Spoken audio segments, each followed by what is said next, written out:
Masak. Oh, Ibu saya tuh kalau masak fales, Mas.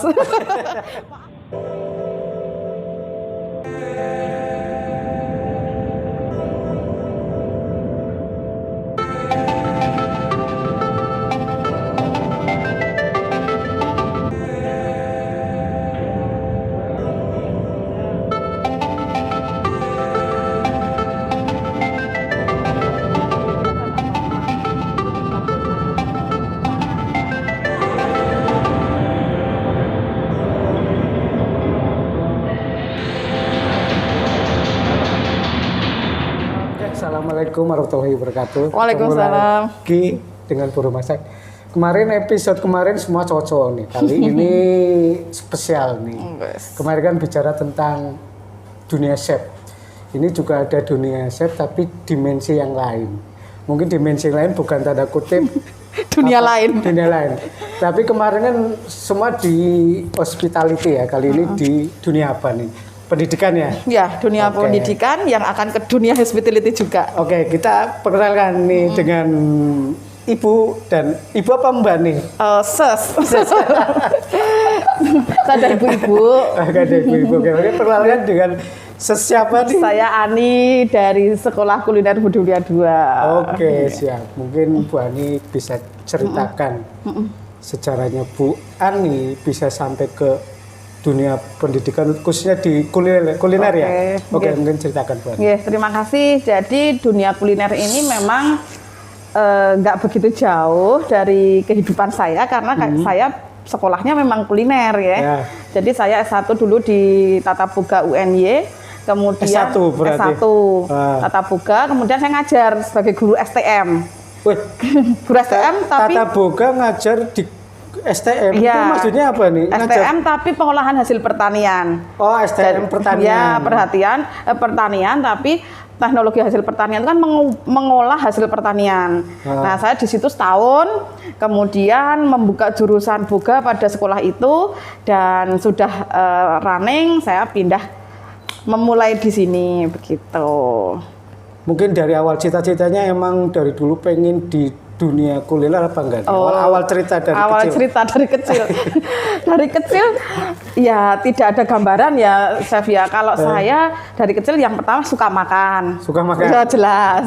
Terus yang kedua itu apapun itu orientasinya nggak tahu kok ke makanan. Kalau gambar ada tugas SD gambar itu gambar makanan, gambar biskuit, gambar apa begitu. Oh, berarti udah ada talent ya? Tapi kalau masak juga nggak bisa. Tapi kalau sekolah waktu kecil sering masak-masakan nggak? Sering masak-masakan iya, tapi kalau masak nggak jadi. Nggak jadi. Iya, karena ibu saya nggak bisa masak. Oh, ibu saya tuh kalau masak fales, Mas. Maaf ya Bu kalau nonton. Jadi kalau masak itu fales. Jadi dalam gambaran saya tuh nggak doyan berambang goreng, nggak doyan nasi goreng. Karena ketika makan di rumah itu nggak enak, Chef. Berambang goreng itu pahit, nasi goreng itu hambar gitu.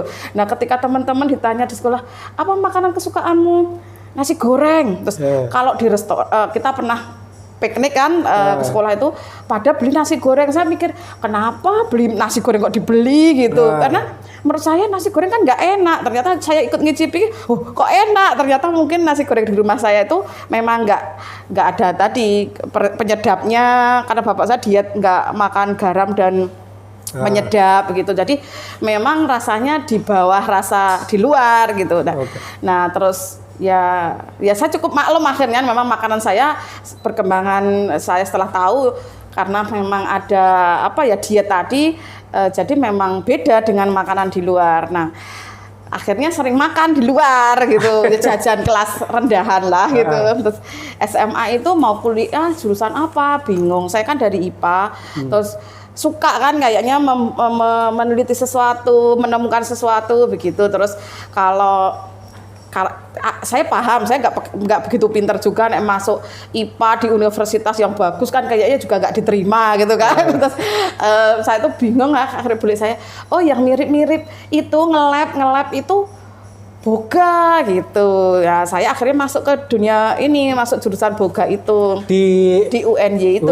Gitu. Nah ternyata benar di UNY itu masuk di lab kimia, belajar mikrobiologi karena di makanan itu kan sebenarnya belajar tentang itu. Oh berarti intinya kalau di sekolah di UNY khususnya dibilang apa nih? Jurusan apa namanya? Saya jurusannya dulu masuknya itu PKK, tapi karena dulu masuknya saya masih IKIP, terus ketika sudah jalan itu berganti menjadi UNY, dari jurusannya Tata Boga. Sekarang Tata namanya Boga. PTBB, Pendidikan Tata Boga. Gitu. Berarti di situ ajarin lebih komplit ya? Iya. Tentang lab. Mikrobiologi belajar, Mikrobiologi, mikrobiologi terapan, kimia terapan. Jadi misalnya tentang makanan itu dilihat dari mikroorganisme Iya, yang jadi hidup di sebuah makanan gitu. Jadi misalnya kita bicara tentang ayam itu terdiri dari protein. Nah, protein itu bagaimana? Nah, kita bisa mengekuivalenkan dengan bahan lain yang protein itu juga seperti apa. Jadi kita tidak harus protein itu ayam itu. Jadi kita bisa menemukan sumber-sumber yang lain. Berarti gitu. lebih kompleks ya, Ya, lebih komplit ya. Iya, jadi nanti kita bisa membuat sesuatu. Jadi makanan itu bisa diawetkan, bisa dikompres jadi kecil dan sebagainya gitu. Jadi setelah SMA berarti lulus di S1 ya? 4 tahun ya Bu Ani ya? Saya 5 tahun. 5 tahun. Loh, standar saya maksudnya Fakultas Teknik, Chef. Fakultas Teknik zaman saya itu memang standarnya masuk 5 tahun. 5 tahun. Jadi saya termasuk yang rada lumayan cepat karena saya lulusan teman saya wisuda, saya sudah masuk yudisium. Jadi lulusan pertama. Karena memang banyak di lapangannya, Chef. Ada namanya praktek industri, ada praktek mengajar, ada praktek lapangan, dan semuanya tuh semesternya harus beda. Jadi nggak bisa dipadat-padatkan kayak anak kuliah yang lain gitu. Kalau teknik harus ada itu. Ada kartek dulu, karya teknologi itu 1 semester sendiri. Lebih komplit ya di sekolah. Iya. PTBB. Oke. Setelah itu pernah nggak istilahnya training di suatu hospital itu? Iya, sudah. Saya ketika kuliah trainingnya di AAU. Di AAU? Iya, di AAU di Handrawinanya. Jadi itu apa itu? Itu penyediaan makan untuk karbol. Jadi untuk calon sana. Jadi kebetulan saya di bawah instalasi gizinya, menuangkan nutrisinya itu ke dalam menu, gitu. Dan di situ saya berkesempatan saat itu presidennya masih Megawati, itu ketok tua ya saya. Jadi zaman itu Megawati itu mau datang, kemudian kita menyajikan menu. Nah, hiruk pikuknya sangat hektik lah. Saya semakin. Berarti itu momen yang terbaik ya untuk menyediakan makanan seorang nomor 1. Iya, jadi senang sekali. Jadi semuanya disterilkan, semuanya masak itu di atas ada pas pampres yang mengawasi dan sebagainya. Saya kayak heroik gitu loh. Ternyata itu pintu saya untuk masuk ke dunia kuliner selanjutnya begitu. Jadi saya kayaknya beberapa kali akhirnya ikut terlibat dalam menjamu RI nomor 1 itu. Setelah itu prestasi gitu. yang tidak dibayangkan. Iya, saya pernah menggorengkan singkong untuk Habibie. Hanya menggorengkan singkong ya? Tapi nomor 1 ya? Iya, dan live gitu? Iya, jadi gini, saya itu kok. Tapi bukan singkong lepu ya? Saus dabu-dabu. Jadi kenapa Pak Habibie itu begitu mengesan di saya? Karena ketika saya melayani RI 1-nya Bu Mega itu pengawasan sangat ketat. H-1 sterilisasi pas pampres di mana-mana. Ketika Pak Habibie itu saya goreng live tanpa diuji forensik. Begitu digoreng langsung dinikmati. Iya. Jadi karena live ya, mungkin kalau bukan live harus dan suasananya itu memang tidak resmi sih gitu. Jadi seperti ramah tamah begitu. Tapi saya bilang kok selonggar ini begitu. Ada kekhawatiran nggak waktu goreng live singkong seandainya Pak Habibie diare? Dulu masih muda jadi nggak takut itu. Nah terus saya pernah lagi beberapa menteri lah gitu. Terus setelah itu yang RI 1 yang terakhir itu Pak Susilo Bambang Yudhoyono sebelum lengser. Nah itu juga protokolnya sangat ketat gitu. Jadi sebenarnya saya nggak masak ya, saya kan nggak bisa masak gudeg gitu ya. Nah tapi masak itu juru masaknya yang masak. Saya hanya setup, kemudian membuat menu dan memastikan hidangannya itu bagus dan saya jaga di situ. Itu ada nasi bukori yang kita buat, gudeg, wedang pisang, sama satu lagi mie Jawa. Itu waktu lagi training SPY. Ya? Bukan, sudah kerja di Budi Mulia ini. Oh, sudah bekerja. Iya, tempatnya di Joglo Budi Mulia. Pak SBY ke sini. Oh, gitu. Kalau training hanya ketemu Bu Megawati saja. Training waktu di AAU itu. nggih, Oke. nggih. Berarti dari training langsung kerja di Budi Mulia. Jadi guru STM dulu. Dari guru STM ya. Terus 1 tahun terus ke sini gitu. Oke. Nggih. Awalnya di sini apa posisi untuk Awalnya? di Budi Mulia? Apa Awalnya sebagai trainer kah? Apa sebagai dosen? Awalnya saya tuh ngelamar sebagai guru SD, Chef. Karena Guru saya tuh SD iya, di Budi Mulia. Oke, yang ada kesempatan itu guru SD saya melamar. Kemudian ada Maaf nih saya potong. Melamar jadi guru SD di Budi Mulia. Apakah nggak sia-sia ijazah? Mbak enggak, karena guru SD kan S1 juga. S1. Dan Tapi saya kan untuk dunia kulinernya kan iya, lepas. kan saya berharap itu nanti saya guru life skill karena ngajar masak anak-anak Oh gitu. gitu. Emang Baik, ada programnya gitu di Budi Mulia? saya makso dulu. makso. Ya siapa tahu mau gitu Oh, kan. gitu, oke. Tapi saat itu saya tuh ngelamar toh. Pertama itu tesnya psikotes sama bahasa Inggris. Ya. Kemudian ada surat dari BMD dinyatakan diterima. Udah diterima. Lagi tes lagi mikro teaching sama apa? Dinyatakan diterima. Ketiga interview sama tes agama. Saya dinyatakan tidak diterima. Agama aja dia kenapa? Makanya saya kok apa komunis atau apa kan? Saya Apa kan nggak bisa takut. baca Al-Quran waktu No. di tes? Terus tapi yang nganter itu kan pakai kurir. Terus bilang ini ibu sepertinya tidak diterima tapi diminta menemui direktur perguruan begitu. Satu akhirnya menemuilah saya anak kampung di Moyut dan saya datang ke Seturan.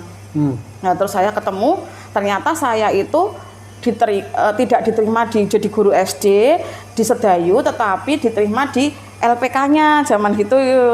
LPK, LPK-nya sudah berdiri 1 tahun, tapi muridnya baru 5 atau berapa untuk kursusnya masih tradisional untuk ibu-ibu gitu di rumah tangga. Tahun berapa itu? 2002. Lama banget ya? Iya. 2002. Udah lahir saya. Saya udah tua kan. Iya. 2002 itu saya ingat 2002 itu ada lomba masak juga di situ. Apa itu? Udah di Budi Mulia. Udah masuk belum ya? Rumah masak apa? Lomba masak. Oh, ya, Pertama lomba itu. masaknya itu hari apa? Saya sehari setelah lomba masak itu. Oh, gitu. Itu 2002 saya ingat itu. Iya. Dulu ada Pak Aminnya, rame banget itu toh. Saya karena saya masih menyelesaikan urusan di STM saya itu, jadi baru lomba masak itu selesai, itu kan one day super day atau apa itu. Nah, terus saya masuknya Senin setelah itu. Oke, setelah tadi akhirnya diterima jadi guru SD. Apa diterima di LPK-nya, di bagian akademik. Berarti LPK-nya itu mulai 0 ya? Ya. Cerita dong sedikit tentang LPK Budi Mulia bisa sampai kayak gini. Alhamdulillah. Jadi LPK Budi Mulia 2 itu dulu kan yang mendirikan Bu Amin langsung. Dulu di Pandiansari itu lebih ke memberikan keterampilan untuk mengisi waktu ibu-ibu yang nunggu anaknya sekolah TK. Oh gitu. Ya, terus itu. Ya, terus kursus di dapur Bu Amin di sana. Tahun 2001 pindah di Seturan itu. Kemudian launchingnya ada lomba masak itu 2002. Nah, terus kita membuat programnya lebih besar namanya program hot food dan pastry 1 tahun. Oh, program 1 tahun. Tahun 2002 itu. Terus murid kita ada 16 saat itu dibagi 2, pastry berapa, hot food berapa saat itu. Nah, dalam perkembangannya yang tahu sendiri kan dunia pendidikan itu nggak seperti dunia bisnis, pasang surut begitu. Siswanya nggak begitu banyak. Kemudian kita bikin program singkat, ada privat begitu. 2005 itu benar-benar siswa itu hanya 5. Hanya 5? Iya. Terus kita sama yayasan dibilang gini, udah berhenti saja, nggak operasional, akan ditutup. Kan malu saya gitu. Saya sudah meninggalkan sekolah saya, sudah di sini kok malah tutup gitu. Akhirnya saya dengan itu direktur saya namanya Pak Arif Kurniawan, saya bagian akademiknya. Kami mohon untuk beri kesempatan 1 tahun gitu. Untuk mencoba. Nah, 1 tahun itu kita banyak melakukan ya macam-macam lah gitu. Istilahnya ekspansi apalah gitu. Kita membuat program dibagusin. program kita akhirnya ada namanya program profesi chef itu. Kemudian kita ada program singkatnya, kita membangun jejaring dengan yang lain, dan kita juga membuat catering. Nah, catering ini nyawa kita akhirnya malahan. Jadi catering itu dulu memang dalam rangka membackup sekolah kuliner ini. Untuk distribusi untuk makanan. Iya, dulu komandannya yang bertanggung jawab di bagian produksi namanya Bu Dewi, Mbak Dewi. Halo Mbak Dewi.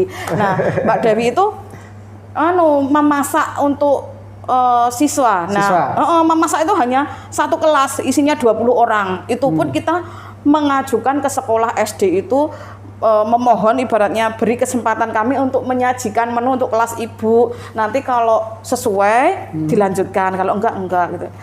Akhirnya bagus menurut mereka. Ya udah dilanjutkan, tambah kelas lain dan akhirnya hari ini kita sudah 2000 porsi per hari. Gitu. Mantap. Dari perkembangannya nih dari dunia pendidikan gitu, kayak dari sekarang udah mulai D3 ya?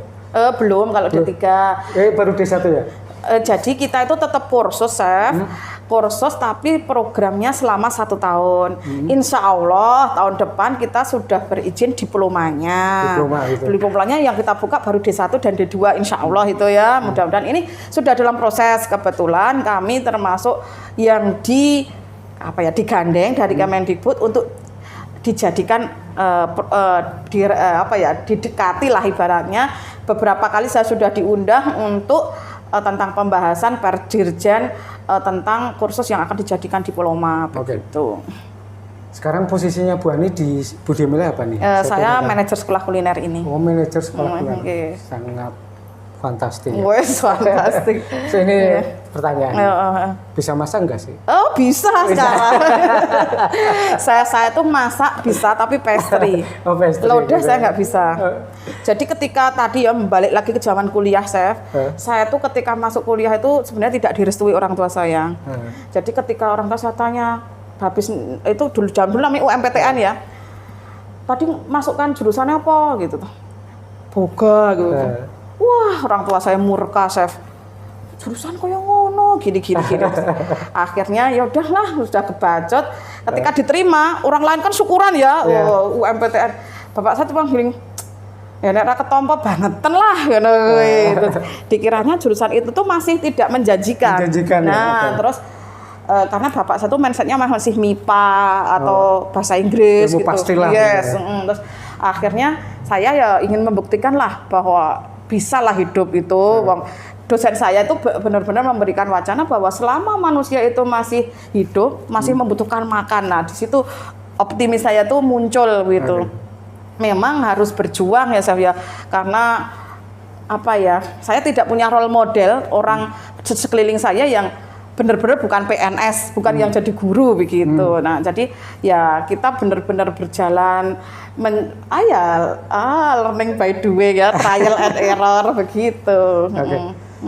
Ini saya tanya Mbak, untuk Budi Mulia sekarang programnya setahun ya khususnya. Programnya apa aja sih yang diajarin di situ?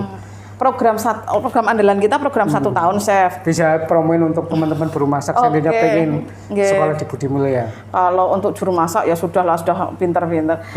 Kalau untuk teman-teman yang masih ingin belajar itu namanya program profesi chef itu harapannya nanti setelah keluar itu mereka bisa meniti karir di dunia perhotelan.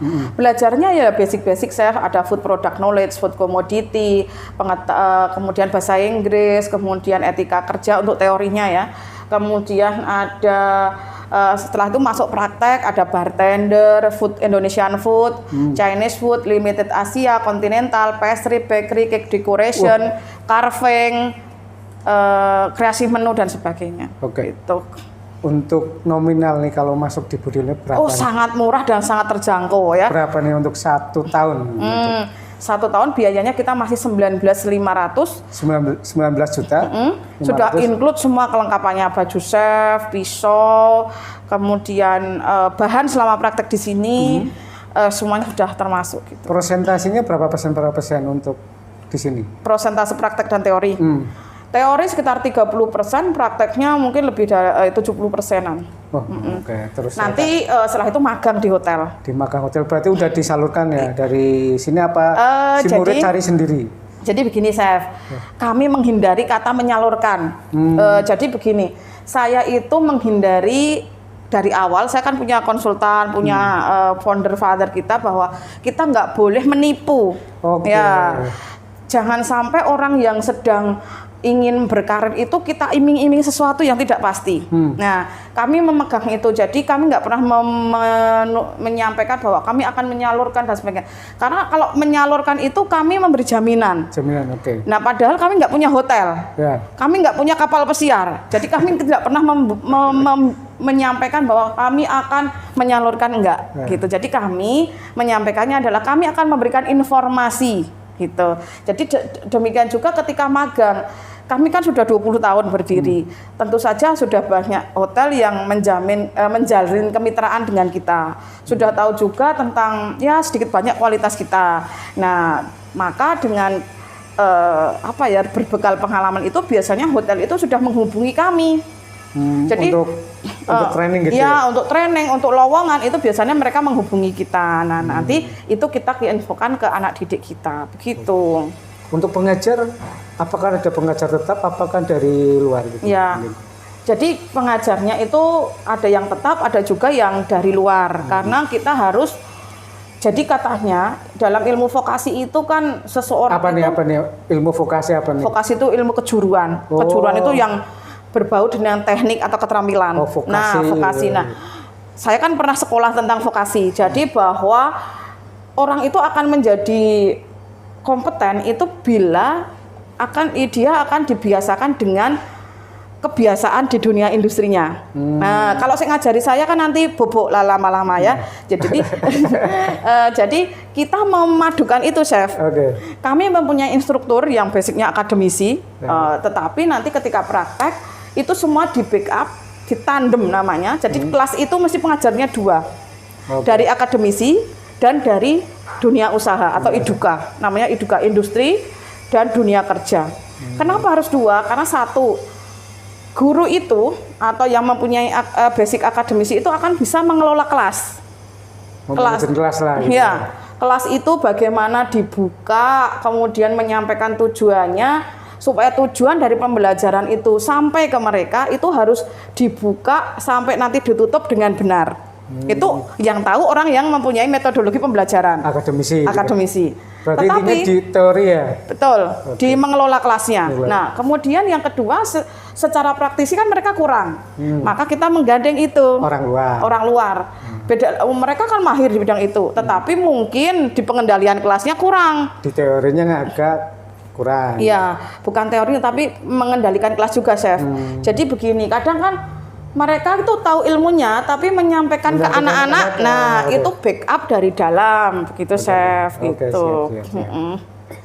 Gitu.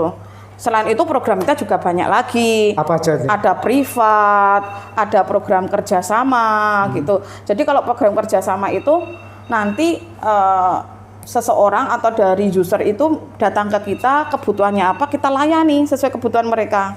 Misalnya dari sebuah perusahaan ingin karyawannya naik keterampilannya, seperti mungkin Didit nanti ya Aerofood misalnya. Aerofood itu dulu berkala setiap tahun di-upgrade karyawannya di sini, itu bisa. Nah, nanti kita buatkan kurikulum silabusnya seperti ini, kita tawarkan, oke setuju, ya sudah dilaksanakan.